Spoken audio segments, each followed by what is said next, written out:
بسم اللہ الرحمن الرحیم۔ السلام علیکم دوستو، دنیا بھر کی خبروں میں آج آپ سنیں گے کہ سعودی عرب میں آن لائن نکاح میں اضافہ، کورونا چین کی ووہان لیبارٹری میں تیار ہوا، کافی شواہد مل گئے۔ امریکہ کی چین کے ساتھ ٹرمپ ڈپلومیسی۔ صدر ٹرمپ نے کہا ہے کہ کورونا سے 1 لاکھ تک امریکی ہلاک ہو سکتے ہیں۔ وینزویلا کے صدر کا تختہ الٹنے کی کوشش ناکام، 8 ہلاک۔ دنیا بھر میں بے گھر افراد کورونا کا مقابلہ کیسے کر رہے ہیں؟ سعودی عرب نے اگر تیل کی پیداوار اور قیمتیں کم نہ کی تو اپنی فوج کو واپس بلا لیں گے، صدر ٹرمپ۔ کیا ریسٹوران سے منگوائے گئے کھانوں سے کورونا انفیکشن ہو سکتا ہے؟ ٹائیگر فورس بے روزگار افراد کی رجسٹریشن کروائیں، کہیں بھی ذخیرہ اندوزی دیکھیں تو انتظامیہ کو بتائیں، وزیر اعظم عمران خان۔ تبلیغی جماعت کی تعریف IAS آفیسر محمد محسن کو مہنگی پڑ گئی۔ تو آئیے چلتے ہیں اب خبروں کی ڈیٹیل کی طرف۔ لاک ڈاؤن کے بعد سعودی عرب میں آن لائن نکاح کے رجحان میں اضافہ ہوا ہے۔ صرف ریاض شہر میں 542 آن لائن نکاح ہوئے ہیں۔ ان میں فریقین کو کسی عدالت یا سرکاری دفاتر میں پیش ہونے کی ضرورت نہیں پڑی۔ عدالتوں میں عملے کی حاضری معطل ہونے کے بعد سے اب تک ریاض شہر میں نکاح کی 542 کارروائیاں آن لائن مکمل ہو چکی ہیں۔ امریکہ نے ایک بار پھر دعویٰ کیا ہے کہ اس کے کافی زیادہ شواہد موجود ہیں کہ کورونا چین کے شہر ووہان کی ایک لیبارٹری سے شروع ہوا۔ مائک پومپیو نے کورونا سے نپٹنے کے حوالے سے چین کو تنقید کا نشانہ بنایا، مگر انہوں نے اس سوال کا جواب دینے سے انکار کر دیا کہ آیا اس کو جان بوجھ کر پھیلایا گیا تھا۔ صدر ٹرمپ نے کورونا کی ابتدا کے حوالے سے انٹیلیجنس ایجنسیوں کو مزید معلومات اکٹھی کرنے کی ذمہ داری سونپی ہے۔ مائک پومپیو، جو CIA کے ڈائریکٹر بھی رہ چکے ہیں، انہوں نے امریکی چینل ABC کے پروگرام میں بات کرتے ہوئے کہا کہ وہ امریکی انٹیلیجنس کمیونٹی کی طرف سے جاری کیے گئے بیان سے متفق ہیں کہ کورونا انسان کا تخلیق کردہ یا مصنوعی طریقے سے پیدا کردہ نہیں ہے۔ تاہم ساتھ ہی ساتھ امریکی وزیر خارجہ نے یہ بھی کہا کہ اس کا واضح ثبوت ہے کہ کورونا کی ابتدا چین کے شہر ووہان کی ایک لیبارٹری سے ہی ہوئی۔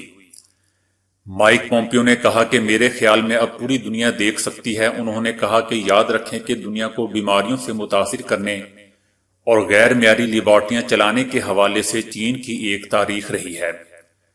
مائک پومپیو اور صدر ٹرمپ مسلسل چین پر کورونا پھیلانے کا الزام لگا رہے ہیں۔ صدر ٹرمپ کا تو یہ بھی کہنا ہے کہ چین کی جانب سے کورونا پھیلانے کا مقصد اس برس نومبر میں ہونے والے صدارتی انتخابات میں انہیں شکست دوچار کرنا ہے۔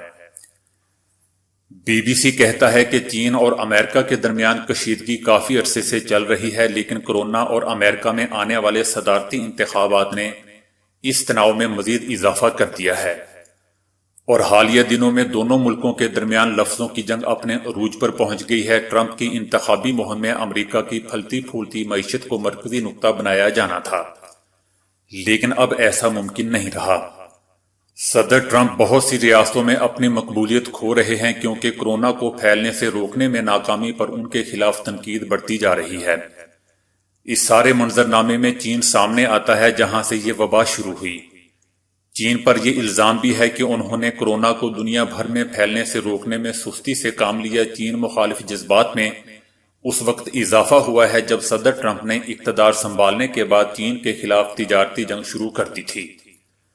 صدر ٹرمپ کا لہجہ مسلسل تبدیل ہوتا رہا ہے، کبھی وہ چینی صدر شی جن پنگ کی تعریف کرتے نظر آتے ہیں اور کبھی کورونا کو چینی وائرس قرار دے کر تنقید کرتے نظر آتے ہیں۔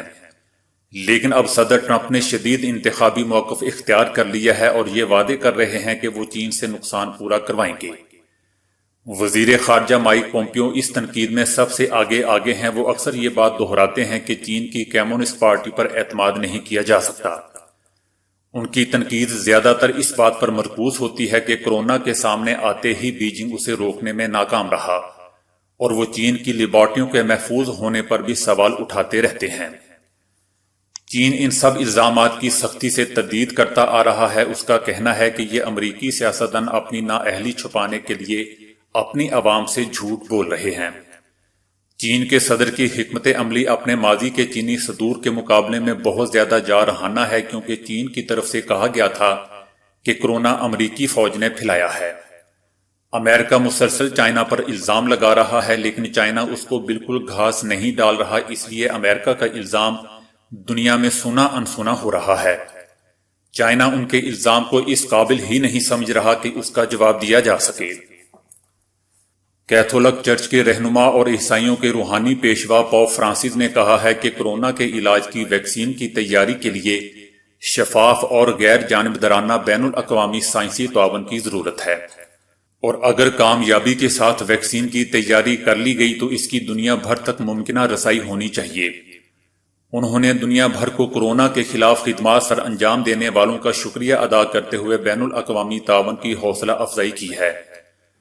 انہوں نے بین المذاہب گروپ انسانی برادری کی اعلیٰ کمیٹی کی جانب سے کورونا کے خاتمے کے لیے 14 مئی کو روزہ رکھنے اور دعا کرنے کے بین الاقوامی دن کے اعلان کی حمایت کرتے ہوئے کہا ہے کہ تمام مذاہب کے لوگ اللہ تعالیٰ سے کورونا پر قابو پانے میں مدد مانگنے کے لیے دعا اور روزے میں شریک ہوں۔ صدر ٹرمپ نے کہا ہے کہ ان کا خیال ہے کہ کورونا سے زیادہ 1 لاکھ امریکی ہلاک ہو سکتے ہیں، لیکن انہیں یقین ہے کہ اس سال کے آخر تک کورونا کے خلاف ویکسین تیار کر لی جائے گی۔ صدر ٹرمپ نے ایک انٹرویو کے دوران کہا ہے کہ امریکہ میں کورونا سے 75 اور 80 ہزار سے 1 لاکھ لوگ مر سکتے ہیں، جو ایک دل دہلا دینے والا خیال ہے۔ انہوں نے کہا کہ ہم ایک ملک کی حیثیت سے بند نہیں رہ سکتے یا ہم ملک کو تنہا نہیں چھوڑ سکتے۔ انہوں نے کہا کہ وہ یہ چاہتے ہیں کہ موسم خزاں یعنی ستمبر میں سکول اور کالجز کھول دیے جائیں۔ وینزویلا میں سمندر سے در اندازی کر کے صدر نیکولس کو معزول کرنے کے لیے کارروائیاں کرنے والے 8 مبینہ در اندازی کرنے والوں کو ہلاک کر دیا گیا ہے۔ وینزویلا کے وزیر داخلہ نے بتایا کہ کولمبیا میں بنائے گئے ایک گروپ نے تیز رفتار کشتیوں کے ذریعے دارالحکومت سے تقریباً 1 گھنٹے کی مسافت پر واقع میکوٹو کے ساحل سمندر پر اترنے کی کوشش کی، جسے فوج اور خصوصی پولیس یونٹوں کے ذریعے ناکام بنا دیا گیا۔ اس کارروائی کے دوران 8 لوگ مارے گئے جبکہ کئی کو گرفتار کر لیا گیا ہے۔ دوسری جانب کولمبیا نے اس واقعے سے لاتعلقی کا اظہار کیا ہے۔ دنیا بھر میں کورونا کے باعث لاک ڈاؤن جاری ہے اور لوگوں کو ہدایت کی گئی ہے کہ وہ اپنے گھروں میں رہیں، لیکن جو بے گھر ہیں اور ان کی گزر بسر کھلے آسمان کے نیچے یا فٹ پاتھ پر ہوتی ہے وہ کہاں جائیں۔ غریب ممالک تو ایک طرف امریکہ اور برطانیہ سمیت دیگر ترقی یافتہ ممالک میں بھی بے گھر افراد کی کمی نہیں ہے۔ کورونا کے دوران بے گھر افراد اپنی راتیں پلیٹ فارمز اور سب وے اسٹیشنز پر گزار رہے ہیں۔ بے گھر ضعیف بوڑھے لوگ خالی ٹرینوں میں سو رہے ہیں۔ امریکہ میں لاک ڈاؤن کے باعث ٹرین سٹیشنز خالی پڑے ہیں۔ کچھ لوگ پارک میں بینچوں پر زندگی گزارنے پر مجبور ہیں۔ کچھ لوگ بسوں کا انتظار کر رہے ہیں جو انہیں ان کی پناہ گاہوں میں لے جائیں گی۔ برطانوی میڈیا کا دعویٰ ہے کہ ٹرمپ نے سعودی ولی عہد محمد بن سلمان کو خبردار کیا ہے کہ اگر تیل کی پیداوار اور قیمتیں کم نہ کی گئیں تو وہ سعودی عرب سے امریکی فوج کو واپس بلا لیں گے۔ صدر ٹرمپ نے سعودی ولی عہد سے بذریعہ ٹیلی فون گفتگو کی، جس میں ان کا موقف تھا کہ اوپیک ممالک تیل کی پیداوار کی کمی میں نہیں آتے تو وہ امریکی قانون دانوں کو سعودی سرزمین سے اپنی فوج کو واپس روکنے کے لیے قانون منظور کرنے سے نہیں روک پائیں گے۔ امریکہ نے اس سے پہلے ایسی بات کبھی نہیں کہی تھی۔ وائٹ ہاؤس سے یہ دباؤ تیل کے تاریخی معاہدے پر اثر انداز ہونے کے لیے ڈالا، جس میں اسے کامیابی ہوئی۔ ٹرمپ کا مقصد تیل کی گرتی ہوئی قیمتوں کے بحران کے دوران امریکی تیل کی صنعت کو تباہی سے بچانا ہے، جہاں کورونا نے بری طرح جانی اور مالی بحران سے دوچار کیا ہوا ہے۔ اگر آپ لاک ڈاؤن یا احتیاط کی وجہ سے گھر سے باہر نہیں جا رہے اور آپ کا دل اپنے کسی پسندیدہ ریسٹوراں سے کھانا منگوانے کو چاہ رہا ہے اور آپ اس خوف سے آرڈر نہیں کر پا رہے کہ کہیں کھانے کے پیکٹ کے ساتھ کورونا گھر میں داخل نہ ہو جائے، آپ کے لیے اچھی خبر یہ ہے کہ آپ کو اپنی پسند کا کھانا کھانے کی خواہش کورونا کے خوف سے دل میں دبائے رکھنے کی ضرورت نہیں ہے۔ آپ باہر سے کھانا آرڈر کر سکتے ہیں اور بلا خوف خطر کھا سکتے ہیں، بس تھوڑی سی احتیاط کی ضرورت ہے۔ امریکہ کے خوراک اور ادویات سے متعلق ادارے کا کہنا ہے کہ ایسے کوئی شواہد نہیں ہے کہ کورونا کھانے کے ذریعے پھیلا ہو۔ بعض دوسری بیماریوں کے جراثیم کھانے پینے کی چیزوں کے ساتھ مل کر انسان کے جسم میں داخل ہو جاتے ہیں، جبکہ کورونا کے ساتھ ایسا نہیں ہے۔ یونیورسٹی آف فلوریڈا کی ایک ماہر مشیل ڈینی لک نے اس سلسلے میں شائع ہونے والے اپنے ایک مضمون میں کہا ہے کہ کورونا سانس کے ذریعے منتقل ہونے والا مرض ہے۔ یہ خوراک میں شامل نہیں ہوتا اور نہ ہی کھانے کے ساتھ جسم کے اندر جاتا ہے۔ انہوں نے کہا کہ کورونا کی منتقلی کا خطرہ صرف اسی وقت ہوتا ہے جب آپ کسی ایسے شخص میں رابطے میں آتے ہیں جس میں کورونا موجود ہو۔ اگر آپ کم از کم 6 فٹ کا سماجی فاصلہ قائم رکھتے ہیں تو کورونا سے محفوظ رہ سکتے ہیں۔ اگر آپ باہر سے کھانا منگواتے ہیں تو بہتر طریقہ یہ ہے کہ ڈیلیوری والے سے کہیں کہ وہ آپ کا آرڈر دروازے پر ہی رکھ کر چلا جائے۔ اس کے جانے کے بعد آپ کھانے کا پیکٹ اندر لے آئیں تاکہ آپ کا اس سے براہ راست رابطہ نہ ہو۔ اگر رابطہ کرنا ضروری ہو تو بھی 6 فٹ کا فاصلہ رکھیں۔ مزید احتیاط کے لیے کھانا گھر کے اندر لانے کے بعد اسے باہر نکالیں۔ پیکنگ کو کوڑے دان میں ڈالیں اور اپنے ہاتھ صابن سے اچھی طرح دھو لیں۔ آپ ریسٹوران میں جا کر کھانا خود بھی لا سکتے ہیں، تاہم آپ کو ریسٹوران کے عملے سے 6 فٹ کا فاصلہ قائم کرنا ہوگا، کیونکہ کورونا سانس لینے، چھینکنے، کھانسنے اور بولنے سے دکھائی نہ دینے والے بخارات کی شکل میں فضا میں پھیل جاتا ہے۔ اگر کوئی دوسرا شخص وہاں سانس لے رہا ہو تو وہ اس کے اندر منتقل ہو جاتا ہے۔ کورونا سے محفوظ رہنے کا سب سے بہترین طریقہ سماجی فاصلے کی پابندی کرنا اور اپنے ہاتھ دن میں کئی بار صابن سے اچھی طرح دھونا ہے۔ ہاں، کھانا آپ دن میں جتنا چاہے کھا سکتے ہیں۔ وزیر اعظم عمران خان نے کہا ہے کہ حکومت نے یہ فیصلہ کیا ہے کہ آنے والے دنوں میں لاک ڈاؤن میں بتدریج نرمی کی جائے گی۔ حکومت نے مشکل حالات کے باوجود مجموعی طور پر 1.25 کھرب روپے کے معاشی پیکج کا اعلان کیا ہے۔ ملک کے 1.25 کروڑ مستحق خاندانوں کو 12,000 روپے میرٹ پر فراہم کیے جا رہے ہیں۔ مزدوروں اور ورکرز کو ریلیف فراہم کرنے کے لیے بھی ایک خصوصی پروگرام کا اجرا کیا گیا ہے۔ وزیر اعظم نے کہا کہ پیٹرولیم مصنوعات کی قیمتوں میں کمی کے ثمرات عوام تک ہر صورت پہنچائیں گے۔ لاک ڈاؤن کی وجہ سے غریب طبقہ بہت متاثر ہوا ہے۔ انتظامیہ اکیلے کچھ نہیں کر سکتی، اس لیے رضاکار فورس بنائی۔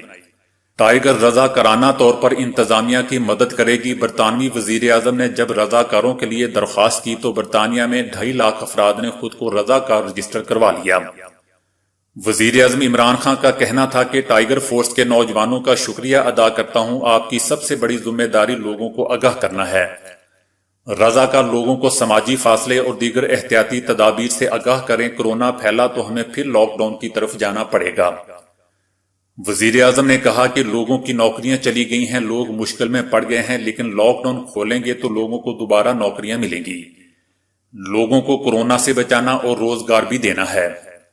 ٹائیگر فورس بے روزگار افراد کی رجسٹریشن کروائیں۔ کہیں بھی ذخیرہ اندوزی دیکھیں تو انتظامیہ کو بتائیں۔ بھارت میں حکومت کرناٹک نے کورونا سے متاثر ہو کر صحت یاب ہونے کے بعد پلازما کا عطیہ دینے کے لیے راضی ہونے والے تبلیغی جماعت کے کارکنوں کی تعریف کرنے پر ریاست کے ایک senior IAS officer Muhammad Mohsin کو وجہ بتاؤ نوٹس جاری کر دیا ہے۔ IAS آفیسر نے اپنی ٹویٹ میں کہا تھا کہ 300 سے زائد تبلیغی ہیرو صرف دہلی میں پلازما کا عطیہ دے کر ملک کی خدمت انجام دے رہے ہیں، مگر گودی میڈیا کو اس سے کیا، ان کا کام ان کو بدنام کرنا ہے۔ محمد محسن اس سے پہلے گزشتہ سال بھی خبروں میں رہے تھے جب اڑیسہ میں الیکشن کمیشن نے انہیں وزیر اعظم مودی کے ہیلی کاپٹر کی تلاشی لینے پر معطل کر دیا تھا۔ اس بات کی تصدیق کرتے ہوئے کہ انہیں حکومت کی طرف سے وجہ بتاؤ نوٹس موصول ہوا ہے، محمد محسن نے بتایا کہ وہ اس کا قانون کے تحت جواب دیں گے۔ حکومت کے حلقے اس بات سے ناراض ہیں کہ محسن نے اپنے ٹویٹ میں حکومت کی حمایت کرنے والے میڈیا کو گودی میڈیا کے نام سے کیوں مخاطب کیا۔